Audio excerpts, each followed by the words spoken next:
Welcome, everyone. Welcome to the Rotary meeting. This will be our hybrid meeting going forward. We'll start off the meeting today with an invocation led by Trip Hawthorne.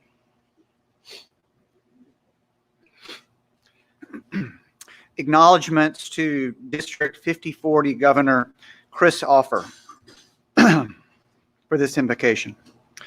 With our friends beside us and no person beneath us, with the bonds of Rotary between us and our worries behind us, with our goals before us and no task beyond us, with a thirst for knowledge and a dream of a peaceful, polio-free world with clean water and education for all, we are thankful for our Rotary friends and the meal we are about to share. Thank you. Shalom. Amen. And will be led by Nedra Haynes for the pledge. I pledge allegiance to the flag of the United States of America and to the republic for which it stands, one nation, under God, indivisible, with liberty and justice for all. And the four-way test will be led by Marvin Borgmeyer. Of the things we think, say, and do, Is it the truth? Is it fair to all concerned? Will it build goodwill and better friendship? Will it be beneficial to all concerned?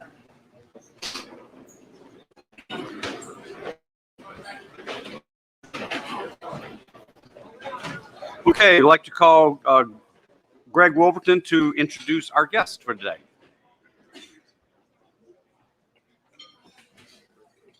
Please join me in welcoming our guests today. As I introduce these visitors, would you please stand to be recognized? And members, hold your applause until everyone is introduced. Is it working? Hello. Nancy Ellis, Ellen Monroe Wesley, Olivia Olind, Madeline Nakhen, Diana Barnes, Gannon Wood, Alex Shelton. Welcome.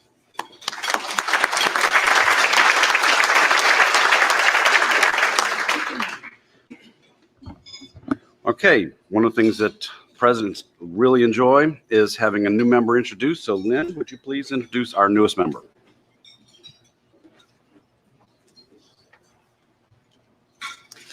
Along with Marvin Borgmeyer, I'm honored to introduce my great friend, Christy Mays, as our newest member of Rotary. We met 25 years ago when we worked together at Capital Area United Way. She made quite an impression on me then with her accomplishments, work ethic, and professionalism. Christy has over 20 years as a very successful fundraiser for organizations including Capital Area United Way, Mary Bird Perkins Cancer Center, where she worked with me, and Pennington Biomedical Research Foundation.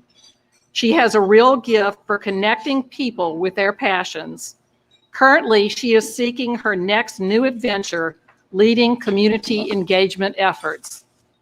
An active volunteer in the community, Christy has held key leadership positions in the Association of Fundraising Professionals Greater Baton Rouge Chapter, as well as in Capital Area Network.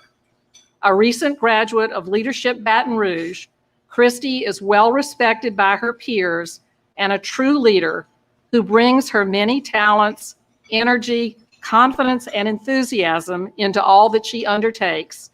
Please join me in a warm welcome for our newest Rotarian, Christy Mays.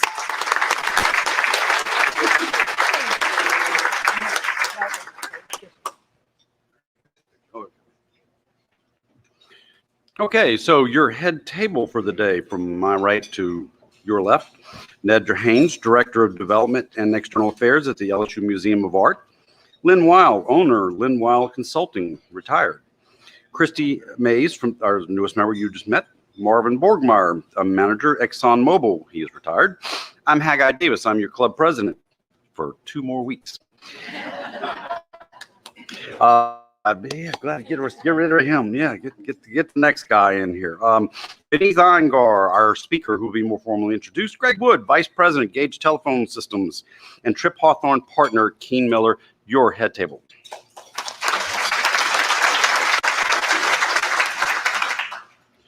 We have a quick announcement from our club's foundation, Lisa Johnson, if you'll.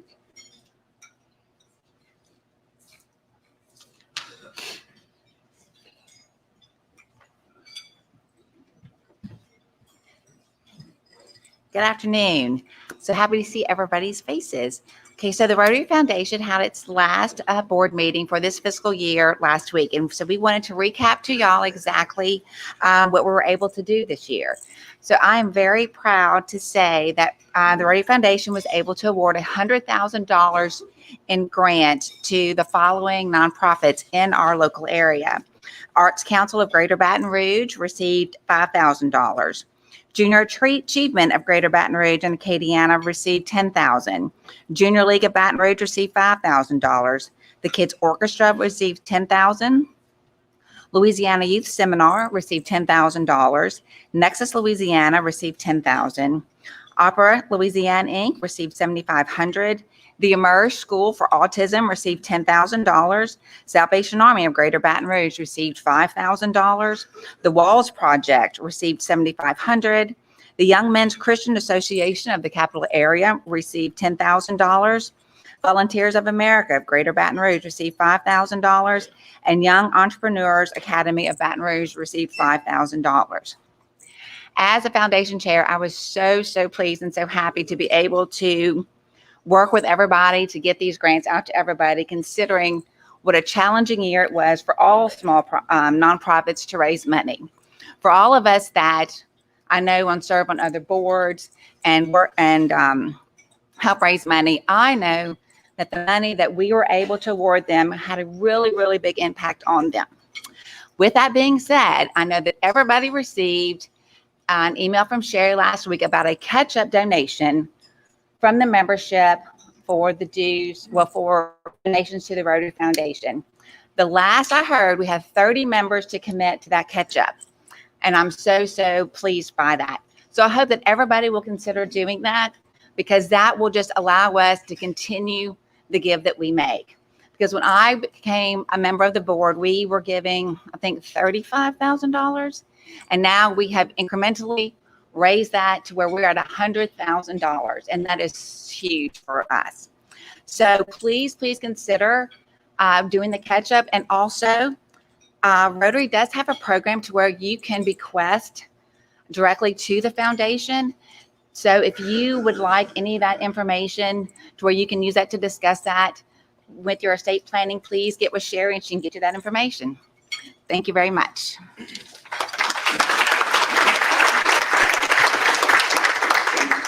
It's really exciting to our club having our own foundation like that. And, to be able to have, we have about $1.8 million right now, Lisa. Was that where the balance is? About $1.8 million in the foundation? $1.6 million. So we have a lot of money in that foundation, and so it will continue to grow and to help people.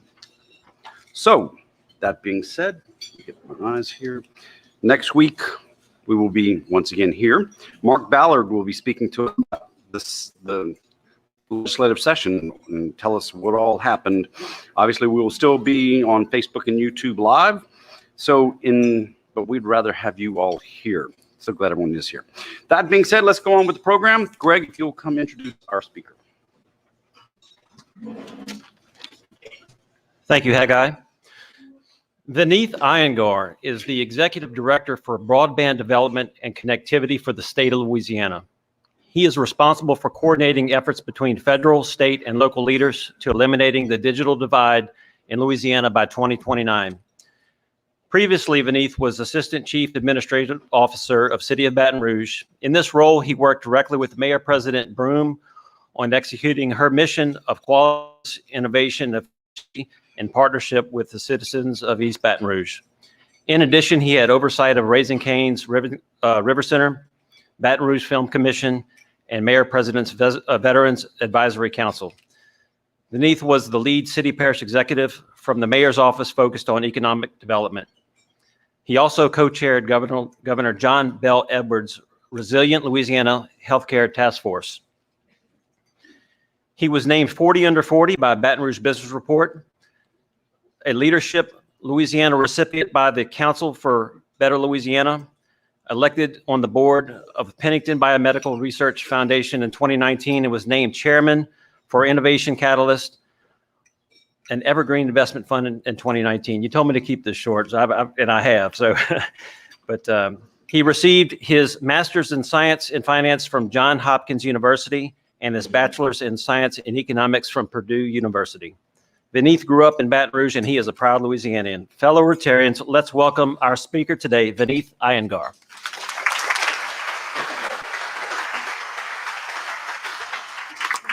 Thank you all, and it's certainly humbling to speak in front of such a distinguished crowd.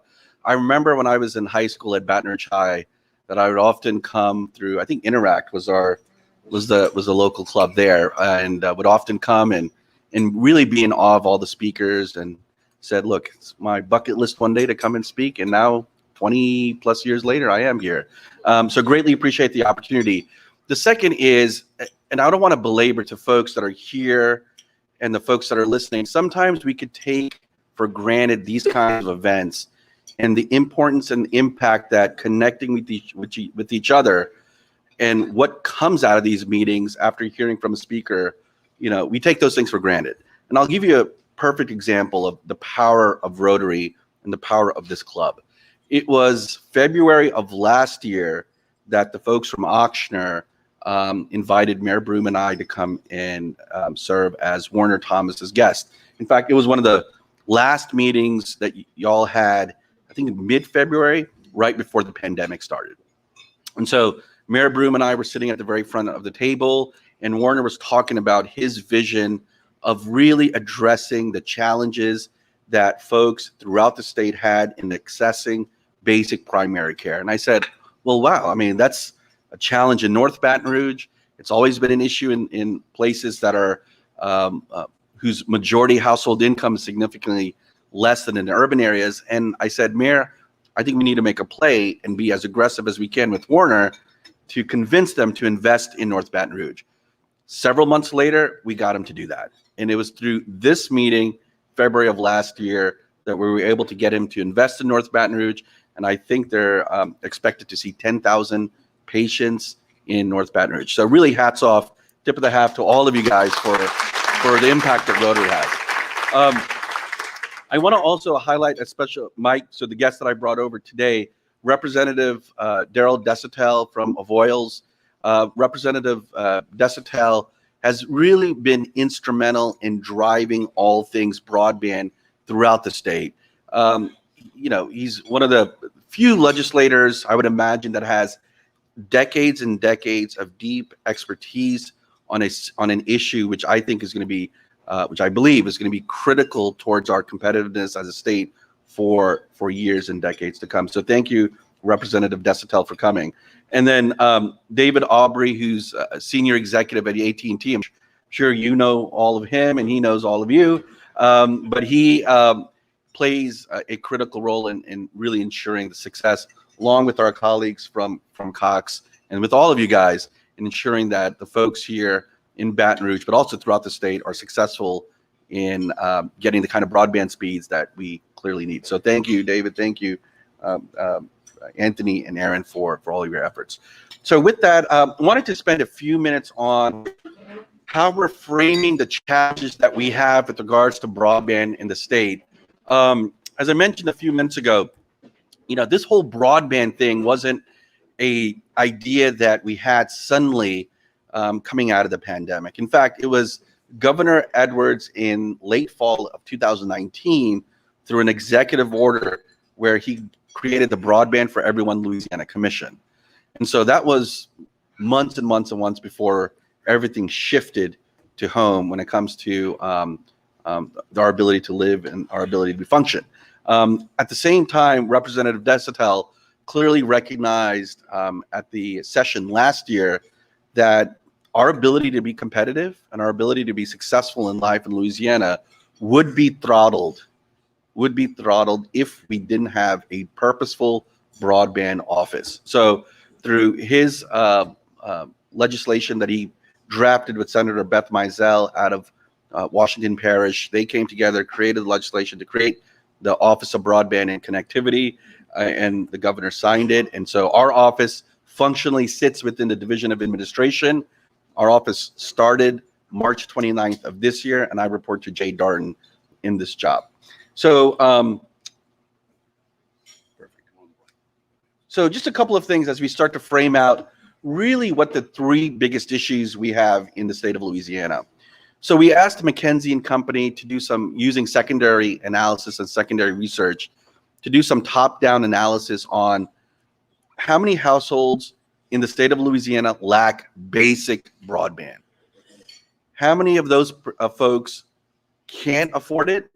And how many folks throughout the rest of the state lack the digital literacy required to understand how to utilize it if you give it to them? And so what we realized, and through their secondary research, which they leveraged the FCC, Federal Communications Commission, Census Bureau, American Community Surveys, is that we have almost 500,000 households in the state of Louisiana, representing almost 1.2, 1.3 million Louisianians that do not have adequate broadband speeds. So we're talking about 25 to 30% of the state's population. It is sizable. It's sizable. 43.6% of those folks can't afford it. Now, the affordability issue largely speaks to structural issues we've had in the state, where you have certain parishes, let's say East Carroll Parish in the very northeastern part of the state, whose average median household income is $16,000, $17,000 a year. I mean, structurally, they can't afford it because it's often the first thing that's eliminated within their household budget, even if they have access to it. And then you have 744,000 adults in Louisiana that lack the digital literacy skills. Now, those are not adults that have school-age kids that, in essence, serve as their geek squad. So, you know, my parents call me. My parents live in Miami. They call me every other day and said, help me do this, this, this. So, in essence, the folks that have school-age kids are blessed and fortunate to serve as their little geek squad. But for vast majority of adults, that is a problem. And it is especially a problem and was clearly evident in the parishes when suddenly you told folks to basically use the internet to go see their primary care doctor, or to go pay their bills, or to watch a movie, or to do something that required adequate broadband speeds. So those are the three challenges that we have: access, affordability, and literacy. Now, what I want to share, though, is on the flip side, and the good news is that really thanks to, you know, the Coxes of the world, the AT&Ts, the CenturyLinks, now Lumens, really the private sector, when you start to look at the foundation and base that's going to allow us to eliminate that digital divide by 2029, it's largely because of the private sector that have made substantial investments in fiber, right? So in this stuff. And I wanted to bring this stuff because people think, oh, fiber, what is it? This is all it is. It's conduit. And this fiber, which is really the length of hair, our hair, is what drives the digital economy. So this is all it is, fundamentally, at the end of the day. And our goal by 2029, with the financial resources we have that we're going to get from the federal government, is to put this and to connect this ideally in every household that's unserved in the state of Louisiana. And so we ranked number 18 according to US News in terms of gigabit infrastructure. So we're not last. Infrastructure rankings by US News uses broadband as 1/3 of their rankings and 1/3 of their weight. So we rank 18. And we rank 33 if you start to combine other things like wired low price plans, speeds, and access. So again, not catastrophic, not the best, but it's actually a fundamentally great start for us to build our efforts on. So the vision, 2029, our goal is that most, if not all, of the households will have high-speed broadband, whether it's fiber, and again, it's a function of financial resources, or satellite. Now, for us in Baton Rouge, I think we take for granted our options. You know, we've got a multitude of options. But for a lot of the parishes that are in the rural areas, satellite's their only bet. And I have spent, and it's been great, the last 3 months that I've been on this job, I have been to a lot of small towns. There are 355 towns in Louisiana that have below 6,000 people. So really small areas. And for a lot of these guys, whether it's where I'm going tonight, which is Patterson, Louisiana. Yesterday, it was in Bruley and Addis. Last week, it was in Logansport and Stonewall. Satellite's the only option for some of these folks. And satellite is not the best and reliable. And so given the efforts that we've been able to piece together over the last couple of months and what's coming, I think we could significantly address some of their broadband issues for folks that live in the parishes and rural areas. For every dollar invested in broadband, it's a 4 times multiplier in terms of economic impact. And so at 11 o'clock this morning, the world's best kept secret was finally revealed, and Amazon is, I can now say Amazon, and we can all say Amazon in Cortana. What's really interesting about Amazon is that they are heavily investing in addressing the broadband challenge as well. They are investing $10 billion to put up a lot of satellites in the air, and they want to reach customers that they feel they are not reaching. Why? Because those folks can't hit the submit button. Basic. And so why it's important for them, why it's important for all of us that we really push broadband, it's because fundamentally it's the number 1, number 2, and number 3 economic development challenge in the parishes.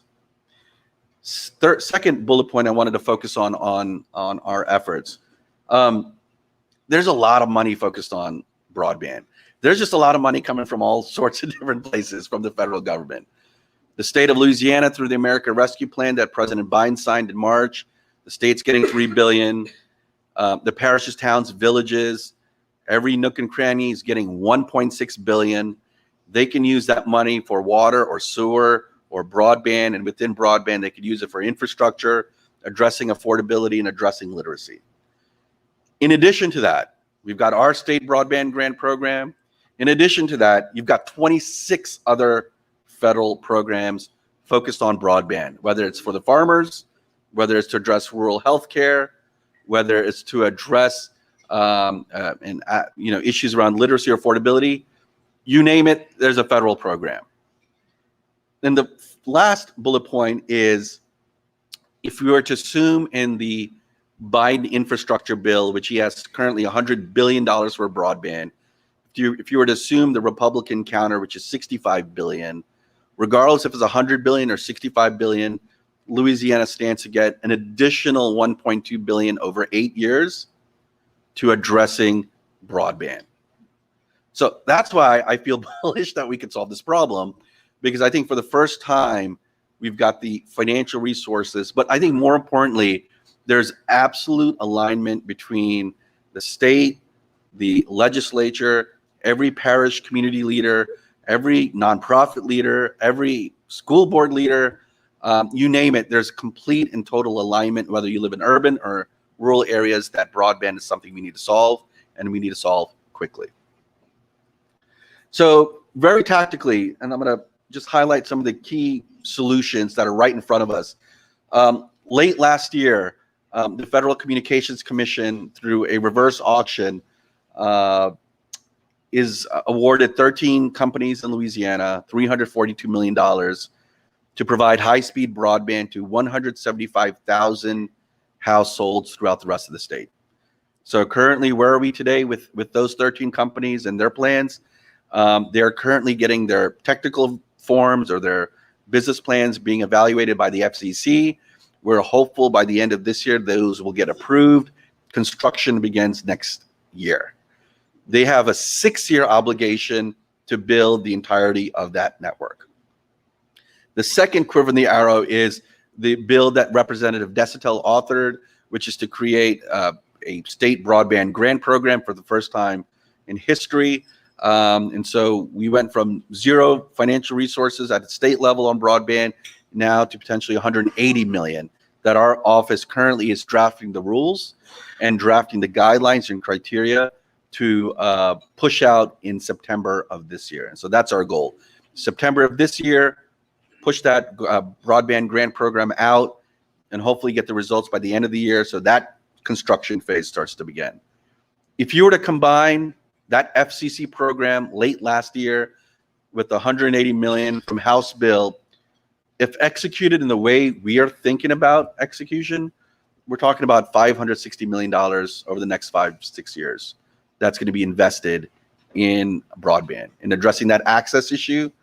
So we're talking about 300,000 households that we think we can conservatively help, which means solving 65% of the access problem. Okay. Second, and this is the map that the FCC provided. And I know it's not clear, and I could certainly share it with all of you. This is the map of Louisiana that shows the 13 companies that are going to provide high-speed broadband. So whether it's fiber to the home or some other method to these areas throughout the state. So the areas in blue, the areas in green have committed to the FCC that they will build fiber to each and every one of those homes. And those two companies that have the areas in blue and green have already, they have about 100 out of the 175,000 households. And they've got a 6-year commitment. SpaceX, which is Elon Musk's company, has a subsidiary called Starlink.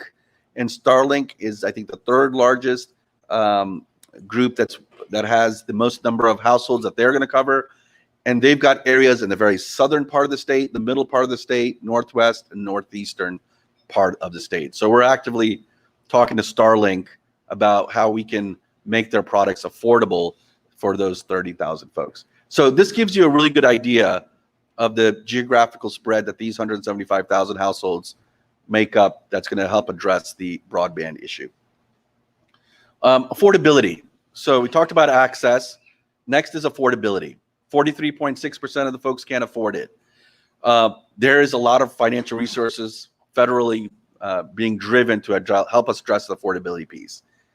On May 12th, the FCC launched something called the Emergency Broadband Benefit Program, which is really focused on those folks that have either experienced a catastrophic loss of income due to the pandemic, or that's on SNAP, that's on free and reduced lunch, and that sits significantly below the poverty line. And so I'm happy to share that since May 12th, we have had 81,401 Louisianians that have gotten temporary relief on their broadband bills. That actually puts us at the top 5 in the country.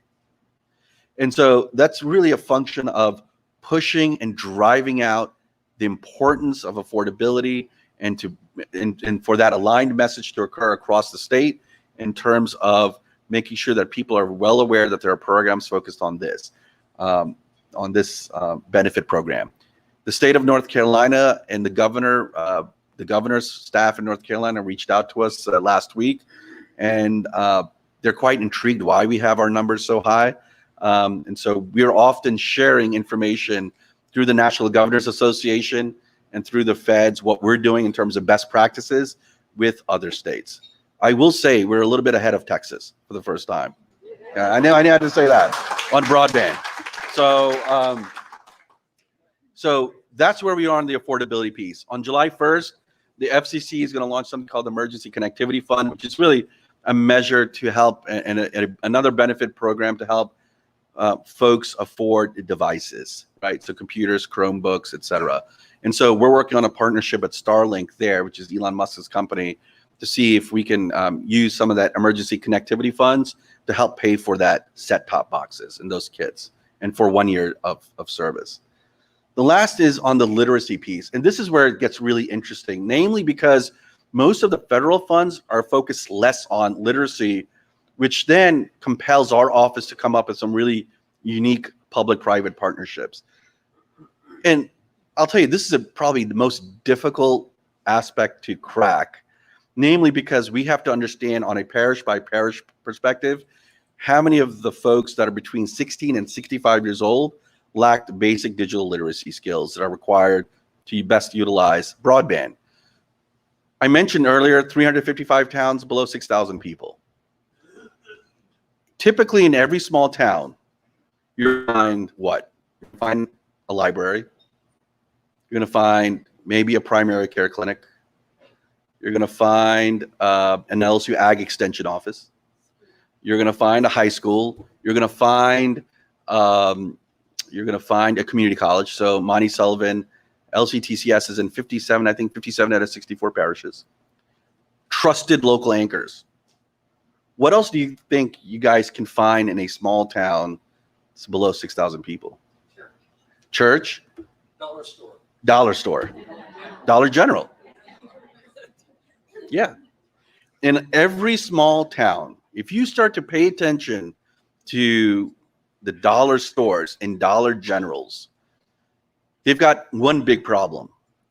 A, pay attention to what sits on top of their roofs. They've got a little satellite dish. Their satellite dish, the purpose of that is to help their customers and their employees ring the purchases through their POS systems. If they don't have that, they have a broadband problem. So Dollar General, which is a Fortune 90 company, a $50 billion company that's building 1,000 stores every year, has a broadband problem fundamentally that they're trying to address. The second is they have done some analysis in Louisiana, and there are 163 Dollar Generals that sit in what is called a digital desert. So there's no broadband, and there's no mechanism for people to access broadband. The other thing that they have that they want to work on with us is digital literacy.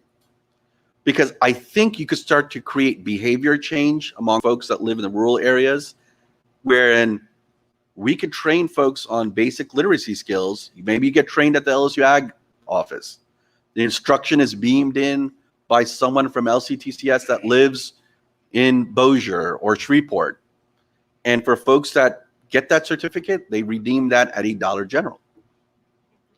And so I think if we start to create those interesting public-private partnerships that's going to dangle the carrot to really compel adults in a lot of these markets, then I think we can make a big difference. In fact, pending the weather, we have executives from Dollar General flying in from Tennessee tomorrow to meet with our office to talk about this. And so they are keen on working with us.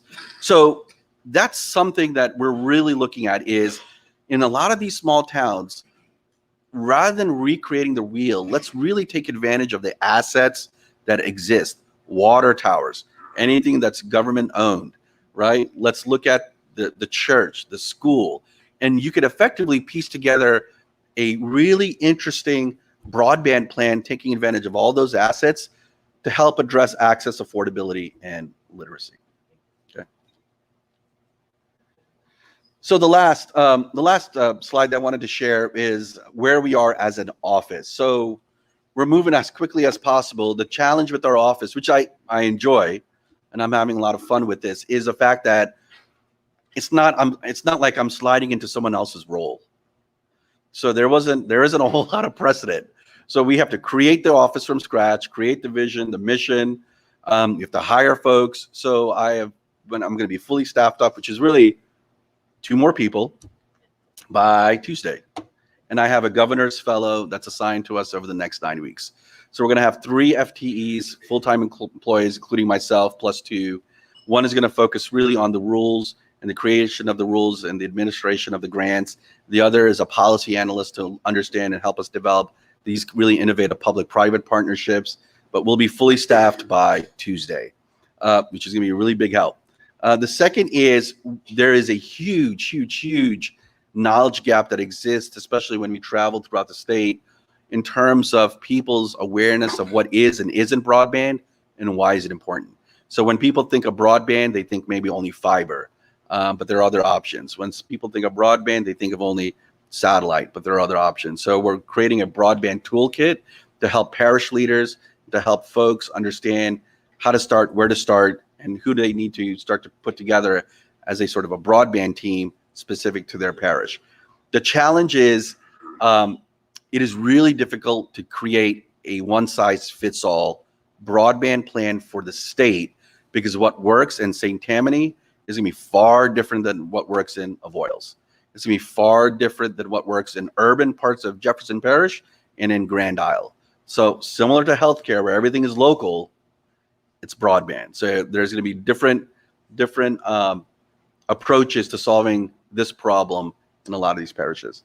The second is, third bullet point is data gathering. So we're continuing to ingest as much data as possible. We're meeting next week with Secretary Phillips of LDH to understand, for instance, where those folks are that are on Medicaid throughout the state that are having issues with regards to affordability, that we can maybe layer on and help create some really interesting programs for folks that are on Medicaid. Because if they're on Medicaid, they may not be able to afford the kind of telehealth visits that they need, especially in rural areas. And then the last thing is just to help coordinate funding programs. I mentioned the reverse auction. The governor and I are planning to meet with all 13 of those companies over the next couple of months to really understand how we could speed up a lot of their efforts and deployment over the next couple of years. And so I know what they're going to ask. We're going to say no.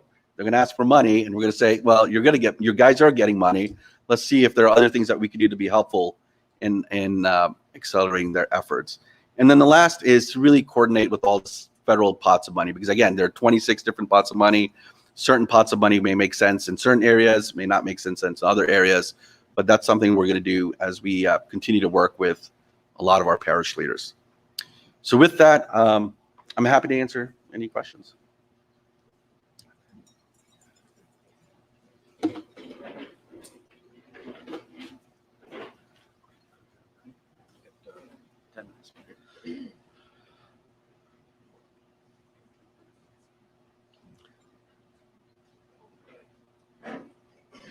Can you tell me if the Schools and Libraries Fund is still in force? And if so, can money from that be used to have activity for the students at home?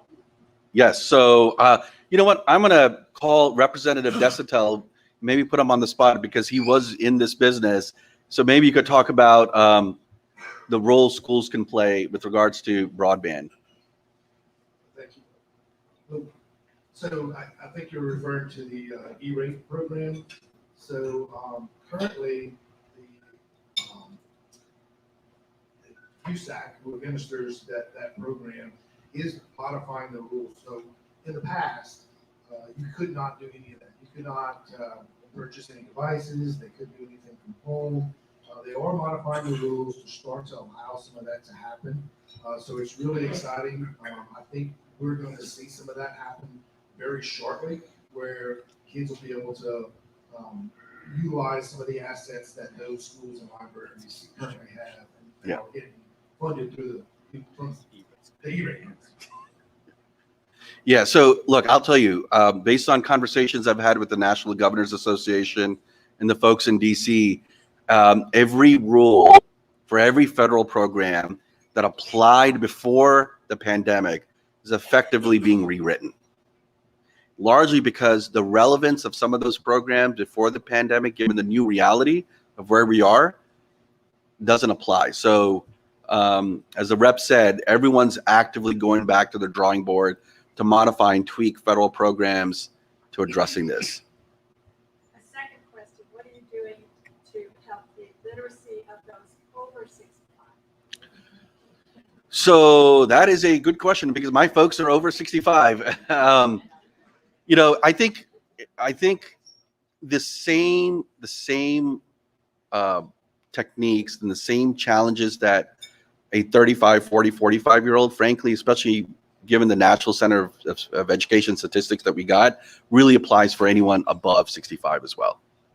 I mean, I think the function, and that's why we're talking about in some of these locations, can we start to find digital navigators that serve as your volunteer geek squad?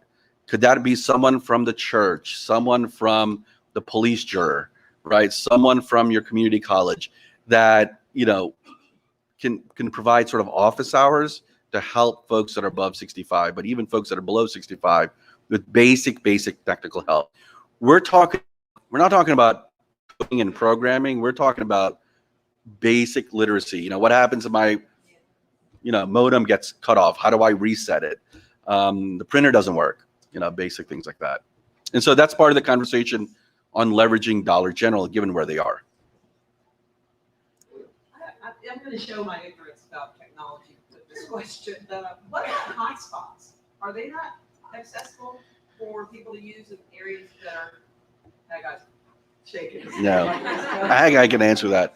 So I think what we learned through the pandemic was there was this rush to fix a problem without fully understanding the efficacy of that problem. And I think that was a function largely of the behavior of the CARES funding, which had a very quick shot clock that you had to spend that money. So a lot of decisions were made, not not in a sort of negative way, but a lot of decisions were made very reactively because they had to solve a problem given the constraints of the funding. In a lot of places, hotspots don't work. It doesn't. I think the frustrations in a lot of areas is it's functional at best, but then if you suddenly have everyone jumping on and accessing bandwidth, then that gets throttled. And which is why, given the amount of federal funding we're getting, our goal is to make something that's more reliable, that's long lasting, which is why fiber and other high speeds are important. Does this come Yeah. out? So poverty seems to be a big conflict, and that's understandable. But what is all this engagement doing to address job creation? Yeah, so it's a great question. So I think I mentioned in one of the slides that for every dollar invested, whether it's infrastructure, whether it's affordability, whether it's literacy, the multiplier is 4 times, right? From a jobs perspective, there's going to be a lot of construction happening, first of all, in a lot of these parishes. So whether you're building and sort of boring fiber underground, installing it pole to pole, there's going to be a surge of construction jobs. Now, that's a good thing. On the flip side, we're anticipating potentially supply chain shortages, not only of this, but also of labor. Because if everyone's going after the same labor at the same time, it's going to present challenges, which is why working with LCTCS and others is going to be critically important to train those and develop those certified skills. Mind you, we're not the only state that's asking the same questions, and addressing it somewhat, asking and answering it in the same manner. Every state's going to have financial resources to address broadband. So at the federal level, we have bubbled up to folks in the White House to be cognizant of potentially supply chain challenges that may occur, right, in labor and also in hardware and equipment and fiber. But construction is one.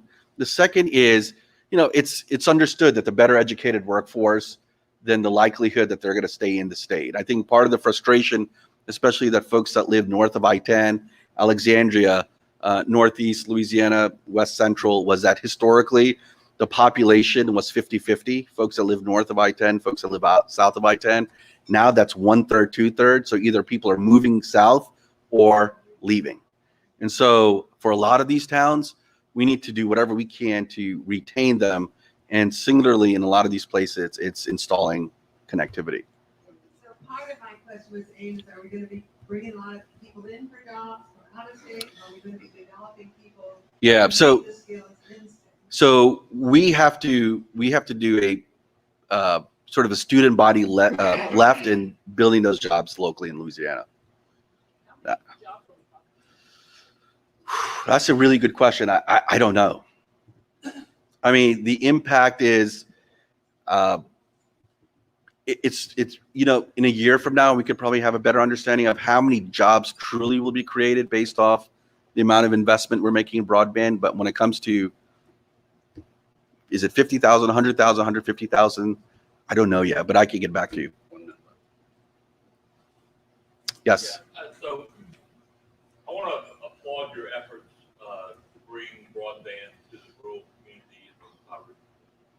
But my question is, are any of these efforts or any of these monies being directed at Southwest Louisiana, like in particular, to try to rebuild the infrastructure that was wiped out by the storm? Because it's been a real impediment to that community's ability to rebuild and come back.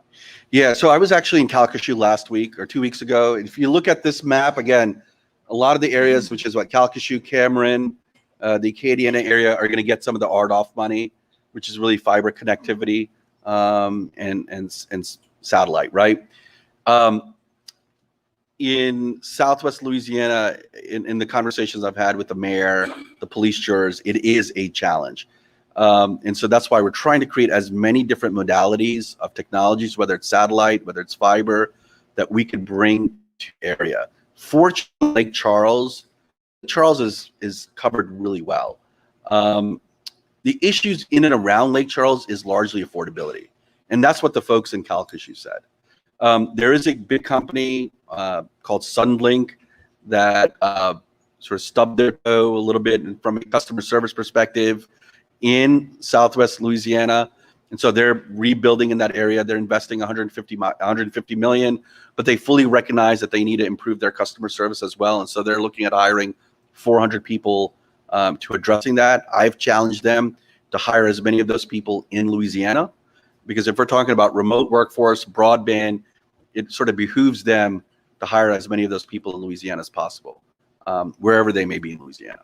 So, thank you. Meeting adjourned.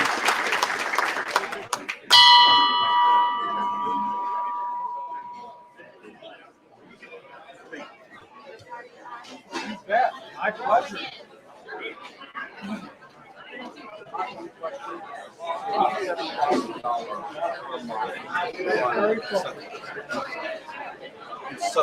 If